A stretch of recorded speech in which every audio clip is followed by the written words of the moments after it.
Hello friend, আজকের ব্লগে সকলকে স্বাগত জানাই।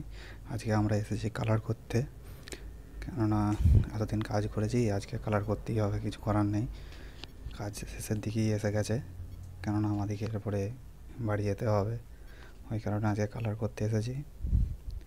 আমাদের দুটো ভাই, একজন করছে কালার, একজন লিখছে।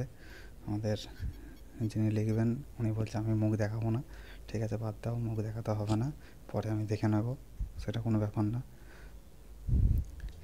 এদিকে আমাদের রোহিত ভাই কালার করছে। রোহিত ভাই আমাদের কালারটা বরাবরই খুব ভালোই করে, সেটা কোনো ব্যাপার না। সবাই দেখো, দেখলেই বুঝতে পারবে যে কাজ কীরকম করে, খুব সুন্দর। এদিকে কালার করা মোটামুটি কমপ্লিট। এবার আমাদের লেখা হচ্ছে, লেখা কমপ্লিট হয়ে এসছে। আমি কি বললাম যে তোমার মুখটা তো দেখাবোই, সেটা কোনো ব্যাপার না। লাস্টে আমরা চলে আসলাম রুমে এসে মেশিন পরিষ্কার করা হচ্ছে, কেননা কালকে আমাদের টিকিট হয়ে গেছে। ঠিক আছে, টাটা বাই বাই, আবার নেক্সট ব্লগ।